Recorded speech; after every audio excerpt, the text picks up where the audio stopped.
When I was 19, my life took a turn I never saw coming, all because of my cousin, who I'll call Mia. She was 25 at the time, the kind of person who could charm a room without breaking a sweat, but underneath that smile was someone who'd turn on you if it suited her. We'd grown up together, thick as thieves when we were kids, summers spent chasing fireflies, winters huddled under blankets watching old movies at her dad's place. Her dad, my Uncle Ray, was my mom's older brother, a guy who'd been through the ringer but always came out standing tall. He'd raised Mia alone after her mom bailed when she was 6, leaving him with a kid and a pile of heartbreak. Aunt Lisa, Mia's mom, had been a free spirit, too free, apparently, because she ran off with some guy she met at a bar and never looked back. Ray didn't talk about it much, but you could see the weight of it in the lines on his face, the way he'd pour himself into work and Mia like they were his whole world. Ray was a mechanic, owned a little shop in town that kept the lights on, and then some. He wasn't rich, but he was steady, saved every extra dime for Mia's future, made sure she had clothes, books, whatever she needed. People admired him for it, how he'd turned a messy divorce into a life that looked damn near heroic. Mia, though, she didn't see it that way. By the time she hit her early 20s, she'd started to resent him. She'd graduated with a degree in graphic design, something she'd begged him to pay for, and he'd emptied his savings to make it happen. But when she decided she wanted to go back for a master's, Ray put his foot down. He told her he'd given her the foundation, that she was an adult now, and if she wanted more, she'd have to figure it out herself. He wasn't wrong. Hell, I thought it was fair. She landed a decent freelance gig, enough to get by if she budgeted right. But Mia didn't want decent. She wanted everything handed to her, like the world owed her a favor. That's when she started showing up at our house more. My mom, being the soft-hearted type, would let her crash on the couch whenever she and Ray fought, which was damn near every week by then. Mia would storm in, ranting about how unfair he was, how he didn't get her vision. Mom would nod, make her tea, tell her it'd all work out. Me, I stayed out of it. I was busy with my own stuff, first year of community college, working part-time at a hardware store, trying to keep my head above water. Mia and I weren't close anymore, not like when we were kids. She'd changed, or maybe I just started seeing her for what she was, entitled, loud, and a little too good at playing the victim. One night, though, everything shifted. It was a Friday, late October, the kind of cold that seeps into your bones. My parents were out, some charity dinner they'd been roped into, and I was home alone, sprawled on the couch with a beer and a half-watched football game. The doorbell rang, and there was Mia, eyes red, hair a mess, looking like she'd just lost a war. I told her mom wasn't there, figured she'd turn around and go, but she pushed past me into the living room, muttering about needing a break from Ray. I didn't argue, didn't have the energy. She flopped onto the couch, started unloading about their latest blowout. Same old story. Ray wouldn't give her money, wouldn't support her dreams, wouldn't bend over backwards for her anymore. I let her talk, nodding here and there, but I wasn't really listening. I'd heard it all before. Then she turned to me like she just noticed I was there and said, "What do you think? Am I crazy for wanting more?" It caught me off guard. She'd never asked my opinion before, probably because she knew I wouldn't coddle her like Mom did. I took a swig of my beer, set it down, and figured, why not? "Honestly, Mia," I said, "I think Ray's right. He's done a lot for you, more than most people get. You've got a degree, a job. If you want a master's, get off your ass and pay for it yourself. That's what grown-ups do." Her face went still, like I'd slapped her. I kept going. "He's not your ATM. He's busted his hump for you, and you're acting like he owes you the moon. Maybe it's time you proved you're half as capable as he thinks you are." She didn't say anything at first, just stared at me with those big, dark eyes. Then she exploded. "You're such an asshole, Jake," she screamed, jumping up. "You've got no idea what it's like having everything handed to you by your perfect little family. You're just a spoiled punk who doesn't get it." Spoiled? Me? I almost laughed. My parents weren't rich. Dad worked construction. Mom was a nurse. I was scraping by on loans and a minimum wage gig. But before I could fire back, she was gone, slamming the door so hard the windows rattled. I sat there, pissed but not surprised. That was Mia. Couldn't handle the truth if it didn't come with a hug. The next morning, I woke up to chaos. My parents were pounding on my bedroom door, yelling my name like the house was on fire. I stumbled out, still half asleep, and there they were in the kitchen with Ray and Mia. She was sobbing, curled up in a chair, and Ray looked like he'd aged 10 years overnight. Mom's eyes were wide, Dad's jaw was tight, and the air felt thick wrong. "What the hell's going on?" I asked, rubbing sleep from my eyes. Ray turned to me, his voice low and shaking. "Mia says you attacked her last night, Jake. When she came over, she says you hurt her." My stomach dropped. "What? No, that's insane. I didn't, but Mia cut me off, wailing. He grabbed me. He wouldn't let me go. I tried to leave, and she broke down again, burying her face in her hands. I stood there, frozen, my brain scrambling to catch up. "That's a lie," I shouted. "She came over. We argued. She freaked out and left. That's it." But no one was listening. Mom was clutching Dad's arm, whispering, "Oh God, oh God." And Ray wouldn't even look at me. He told my parents how Mia had come home hysterical, how she'd finally confessed what I'd done after he pried it out of her. She said I'd lured her in, waited till we were alone, and assaulted her. My head was spinning. I kept saying, no, that's not what happened, but it was like shouting into a void. Dad grabbed me by the shoulder, hard, and hissed, "Shut up, Jake. Just shut up." They didn't believe me. Not one of them. Ray said he wasn't going to the cops. Not yet, but he wanted answers, wanted to know why I'd do something like this. Mom was crying now, begging him to keep it quiet, promising they'd handle it. I tried to explain again, louder this time, but Dad shoved me back, yelling enough. The room was a blur of voices, Ray's accusations, Mom's pleas, Mia's sobs, and I was drowning in it. I couldn't take it anymore. I grabbed a coffee mug off the counter and hurled it at the wall. It shattered, and for a second, everyone went silent, staring at me like I'd proved something. Dad's face twisted, and he dragged me upstairs, locking me in my room like I was some rabid animal. I pounded on the door, screaming that I was innocent, but all I heard was their muffled voices downstairs, deciding my fate without me. Hours later, Dad came back. He didn't look at me, just stood in the doorway and said, "We saw the footage, Jake. The security camera outside." She ran out crying, just like she said. My heart sank. "That doesn't mean I did anything. We fought, that's all." But he shook his head. "She's got no reason to lie. You? I don't know what to think anymore." Mom wouldn't even come up. She was too ashamed, he said. They'd worked it out with Ray. No police, no public mess, but there was a price. Mia wanted me gone, far away, where she wouldn't have to see me. And my parents agreed. They were sending me to live with my dad's cousin, Mitch, in some nowhere town 3 states over. Mitch was a drunk, a loudmouth, the kind of guy who'd pick a fight with his own shadow. I hated him, and they knew it, but that's where I was going. Oh, and my college fund? The one I'd been counting on to get out of this town? They were giving it to Mia to help her heal. I begged them to listen to see how insane this was, but it was like talking to statues. Dad said it was final, that I had to pack and be ready in 2 days. Mom wouldn't even come out of her room. I sat on my bed, staring at the walls I'd grown up with, and felt something break inside me. Mia had lied, twisted a stupid argument into a weapon, and they'd all bought it. My own family. 2 days later, Mitch showed up in his beat-up truck, reeking of cheap whiskey, and I was gone. No goodbyes, no apologies, just a one-way ticket to hell, courtesy of a cousin who decided I was her punching bag. Living with Mitch was like walking through a minefield blindfolded. He was in his late 40s, a grizzled ex-trucker who'd burned every bridge he'd ever crossed. His house was a dump. Peeling paint, cigarette burns on the carpet, a fridge that smelled like something died in it. The first night, he looked me up and down, smirked, and said, "So you're the family screw-up, huh?" Figures. I didn't bother correcting him, didn't have the energy. My parents had wired him money to take me in, but he acted like I was a stray dog he'd been saddled with. He'd spend his days drinking, watching TV, and yelling at me for breathing too loud. "You gonna pay rent, kid?" He'd slur, even though I had nothing, no job, no phone, no way out. They'd taken my phone before I left, told me I couldn't contact anyone from home. If I did, they'd make sure everyone knew what I'd done. So I was stuck, cut off, a ghost in my own life. I tried to make it work, kept my head down, but Mitch thrived on pushing buttons.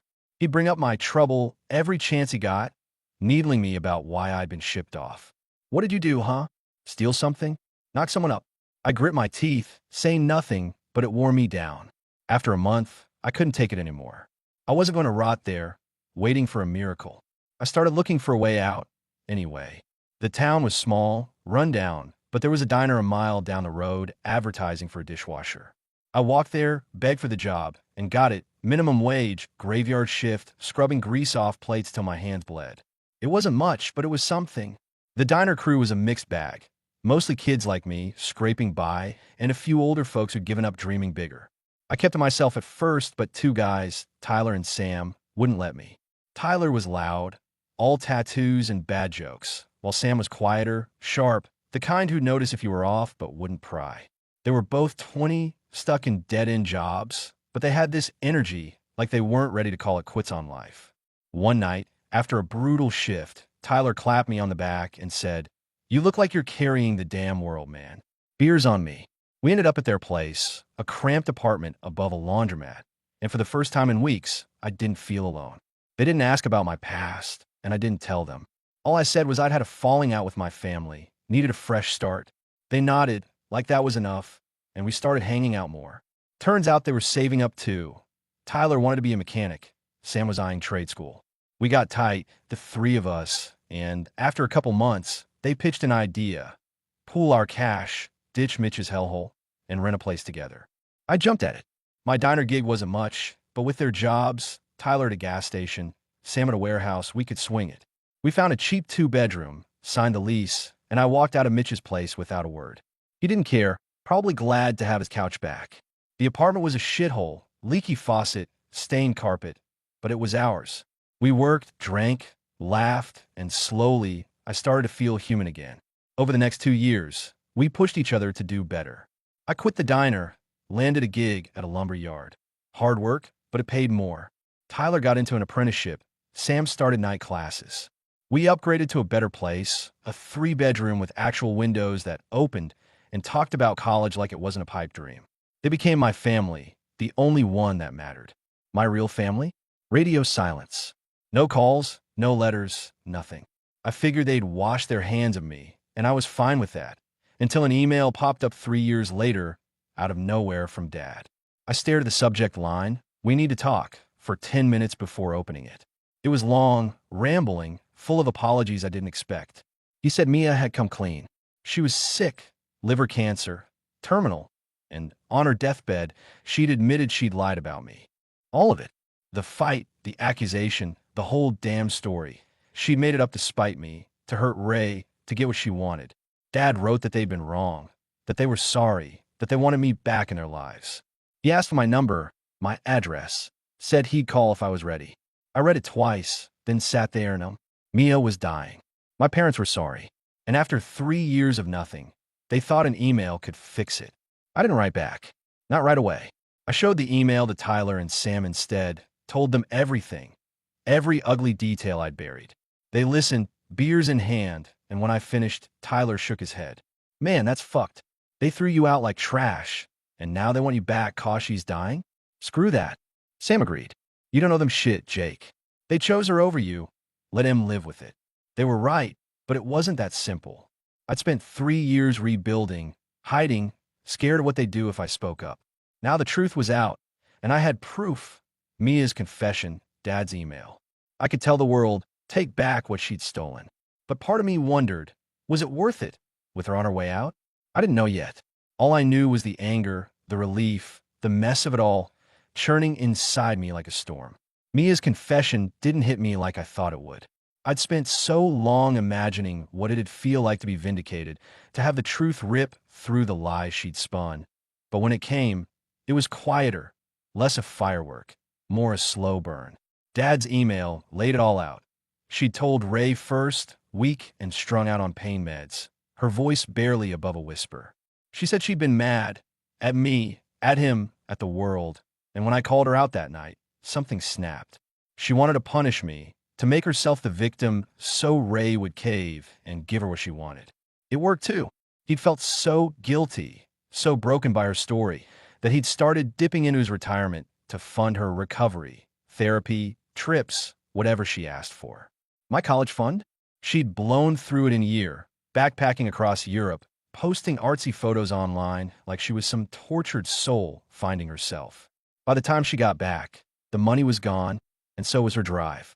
She'd coasted, living off Ray, until the cancer came and took what was left.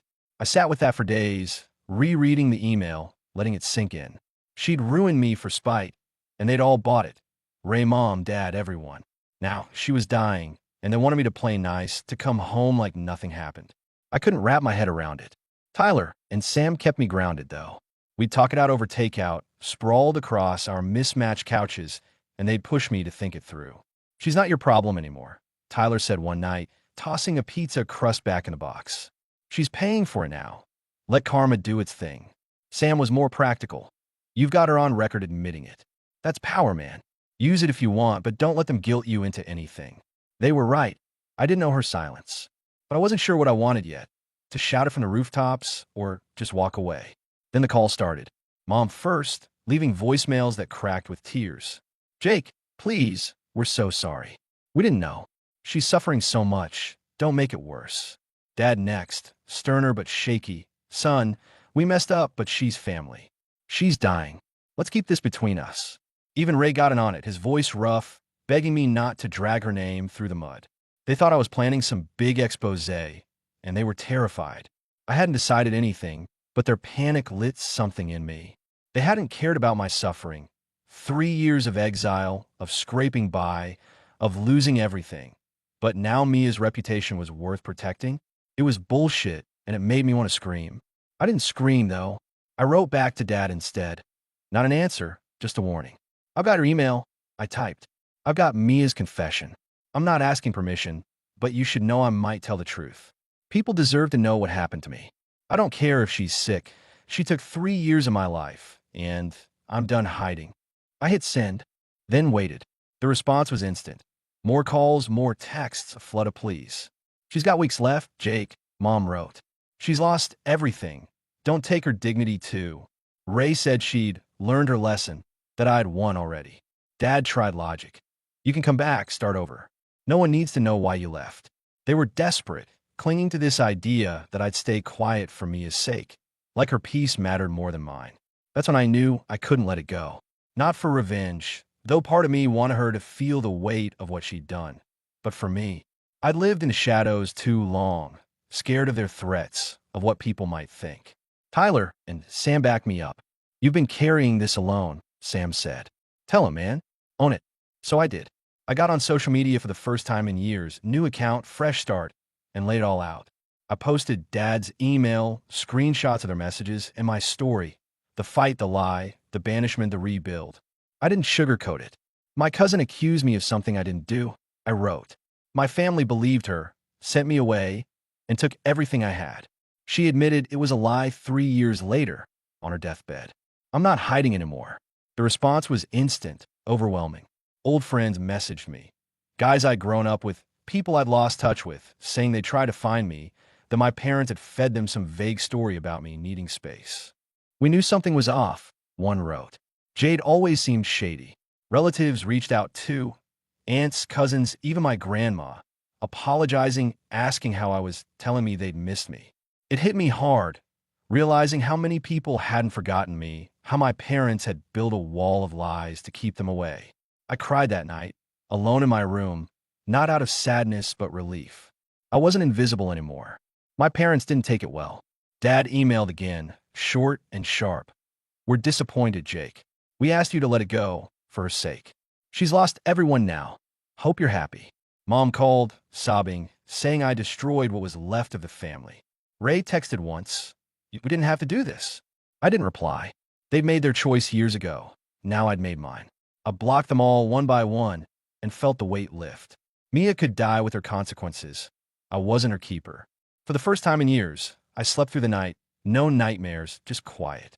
The fallout from my post didn't slow down. Word spread fast. Small towns talk, and the internet's worse. People I hadn't spoken to in years were suddenly in my inbox, shocked, angry, supportive. A buddy from high school, Nate, wrote, Man, we thought you'd moved away for good. Your folks said you were dealing with stuff. Never bought it. Mia was always trouble. My cousin Ellie, Ray's niece from his ex-wife's side, called me up, furious. I knew she was a liar, she said. She pulled crap like this before, but nothing this bad. I'm so sorry, Jake. It was surreal, hearing how many people had doubted her, how my parents' cover story hadn't held up as well as they'd thought. They told everyone I'd gone through something traumatic, asked them to give me space, and most had, out of respect, not suspicion. Now the dam had broken, and the truth was rushing out. I didn't hear from Mia herself, and I didn't expect to. She was too far gone, hooked up to machines, fading fast. Part of me wondered what she thought, seeing her lie unravel, but I didn't linger on it. She'd had her run, 3 years of living off my ruin, and I wasn't about to waste energy pitying her. My focus shifted to what came next. Tyler and Sam pushed me to keep the momentum going. "You've got people back," Tyler said, grinning. "Go see 'em, man. You don't have to hide anymore." He was right. I missed my old life, the friends I'd lost, the relatives who'd always had my back. I'd been too scared to reach out before, but now I had nothing to lose. We planned a trip back to my hometown, the three of us. Tyler and Sam insisted on coming. Moral support, they said, but I think they just wanted to see where I'd come from. I was nervous as hell driving in, watching the familiar streets roll by. The gas station where I'd worked. The park where we'd hung out as kids. The house I'd grown up in. I didn't stop there, didn't want to see my parents' cars in the driveway, didn't want the confrontation. Instead, I went straight to Nate's place. He'd offered a host, said he'd round up the old crew. When we pulled up, he was on the porch, waving like a lunatic, and before I knew it, I was swarmed. Hugs, back slaps, beers shoved into my hands. "You're back, you bastard." Nate laughed, pulling me inside. The house was packed. Friends, cousins, people I hadn't seen in years, all there for me. Tyler and Sam fit right in, trading stories with the group like they'd always been part of it. Nate's girlfriend, Sarah, dragged us into the kitchen, piling plates with food, wings, chips, some go-doffel dip she swore was good. It was loud, chaotic, perfect. Ellie showed up later, bringing her fiancé, and we talked for hours about Mia, about Ray, about how the family had fractured. "Most of us are done with them," she said, sipping a beer. "Your parents, Ray, Mia, they crossed the line. We're with you." Hearing that from someone who'd known us all forever sealed it. I wasn't just reclaiming my life. I was building a new one with people who'd chosen me over the mess. We stayed the weekend, crashing at Nate's, and every day was more of the same. Laughter, late nights, catching up. My grandma drove over Sunday, frail but fierce, and hugged me so tight I thought she'd break. "I never believed their story," she whispered. "I knew my Jake wouldn't just vanish." I lost it then, tears and all, but she just held me like she had when I was a kid. Tyler and Sam teased me later, big tough guy, cry for Nana, but they got it. They'd seen me at my lowest. Now, they were seeing me climb back up. By the time we left, I felt whole again. Not the scared kid who'd been shipped off, but someone stronger, someone who'd survived. Back home, I kept the connections alive, texts, calls, plans to visit again. My parents tried reaching out once more, a weak email about healing as a family, but I deleted it. They'd had their chance. Mia died a week later. I heard through Ellie, who'd heard from Ray. I didn't feel much, just a dull ache for what could have been if she hadn't torched everything. Ray didn't call, and I didn't expect him to. The family was split now, lines drawn, and I was on the side that mattered. Me, Tyler, Sam, Nate, Ellie, we were moving forward, college apps in the works, a future I could see. The past was done, and I wasn't looking back. Looking back now, it's hard to believe how fast 3 years can reshape you. That weekend at Nate's was a turning point, not just a reunion, but a reclaiming. I'd spent so long feeling like a footnote in my own story, erased by Mia's lie and my parents' betrayal, but standing in that crowded living room, surrounded by people who'd waited for me, I realized I wasn't the one who'd disappeared. They were the ones who'd lost me. Tyler and Sam coming along was the kicker. They'd only known the Jake I'd become, the one who'd clawed his way out of Mitch's trailer and into something better.